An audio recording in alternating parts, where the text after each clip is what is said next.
Director Rohit Shetty के घर पर 4 राउंड फायरिंग की गई है। इस मामले की जिम्मेदारी, हमले की जिम्मेदारी लॉरेंस बिश्नोई गैंग ने ली है।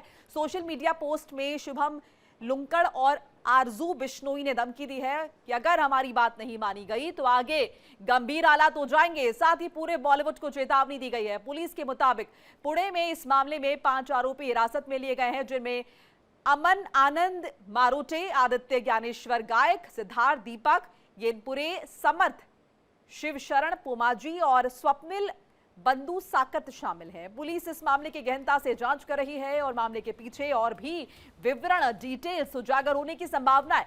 फिलहाल रोहित शेट्टी की सुरक्षा बढ़ा दी गई है और पुलिस जो है वो पूरे बॉलीवुड और संदिग्धों पर नजर बनाए हुए है। इस मामले की बहुत डिटेल जांच चल रही है। हालांकि देखिए, कोई पहला मामला नहीं है जिस तरीके से बॉलीवुड यहां पर लॉरेंस गैंग के टारगेट पर आया है।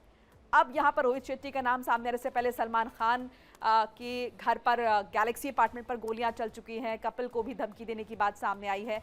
अब बॉलीवुड क्यों निशाने पे? हालांकि देखिए, सिर्फ बॉलीवुड की बात नहीं है, अलग अलग जगहों पर हम देखें तो इस तरह के मामले जो है सामने आए जहां पर लॉरेंस बिश्नोई गैंग ने जो है धमकियां दी हैं। ज्यादा इंफॉर्मेशन के लिए मेरे साथ मेरे सहयोगी रजनीश जुड़ चुके हैं। रजनीश, एक बार फिर से लॉरेंस बिश्नोई गैंग, और जैसे कि हम एक बार पहले भी जिक्र कर चुके हैं कि कहीं ना कहीं ये इस कोशिश होती है लॉरेंस बिश्नोई गैंग की तरफ से कि वो जो दबदबा है हमारा वो बना रहे। इस केस में क्या नजर आता है आपको? देखिए, इस पूरे मामले में एक नया मोड़ आ गया है। जो पाकिस्तानी डॉन शहजाद भट्टी है, उसके नाम से एक सोशल मीडिया हैंडल पर भी रोहित शेट्टी के घर पे जो गोलीबारी हुई थी उसकी जिम्मेदारी उसने भी ली है। तो ये अब कहीं ना कहीं पेच फंस गया कि क्या ये फायरिंग लॉरेंस बिश्नोई ने करवाई है या फिर ये फायरिंग जो है वो शहजाद भट्टी ने करवाई है। इसके अलावा अगर जहां तक मुंबई की बात है तो मुंबई जो है वो उस समय जब दाऊद इब्राहिम का वहां पे दबदबा था, उस समय मुंबई में दाऊद इब्राहिम का राज चलता था।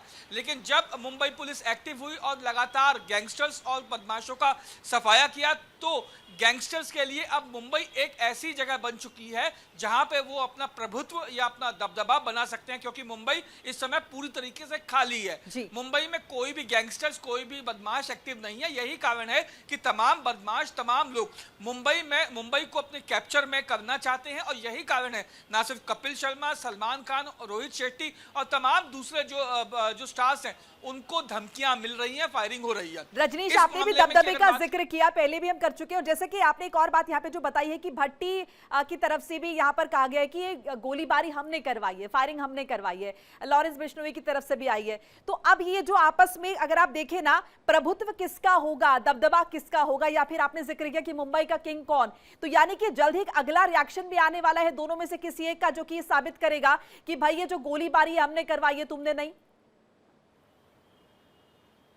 देखिए, दबदबा तो मुंबई में कानून का होगा, पुलिस का दबदबा होगा, क्राइम ब्रांच का दबदबा होगा और संविधान का दबदबा होगा।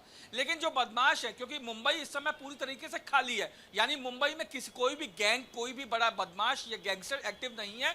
यही कारण है कि तमाम लोग अब मुंबई को अपने कैप्चर में लेना चाहते हैं। और यही कारण है कि क्योंकि बॉलीवुड में से उनको उगाही का जो है एक आसान रास्ता दिखता है कि मुंबई में जो जितने भी सेलिब्रिटी रहते हैं, जितने भी बड़े बड़े स्टार्स रहते हैं, उनको धमकाकर पैसा ऐंठा जाए और एक बार फिर से 90s का वो जमाना जब दाऊद इब्राहिम, जो करीम लाला, दाऊद इब्राहिम, छोटा राजन, छोटा शकील एक्टिव थे, वो दौर दोबारा लाया जा सके।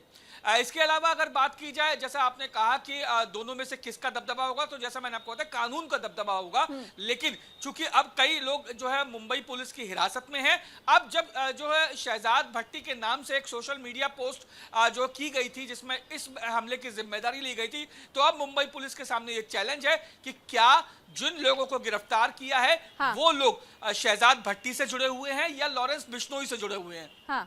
नहीं रजनीश, इसमें मेरी एक और चीज मैं आपसे समझने की कोशिश ये कर रही हूं कि जाहिर है कानून का दबदबा होगा, संविधान का दबदबा होगा, लेकिन ये जो दोनों ही गैंग हैं, लॉरेंस बिश्नोई गैंग का, जैसे कि हमने अभी तक का जो रिकॉर्ड देखा है उसमें उसकी कोशिश ये रही है कि मैं ये साबित कर सकूं मेरा जो दबदबा है या फिर मेरा प्रभुत्व है।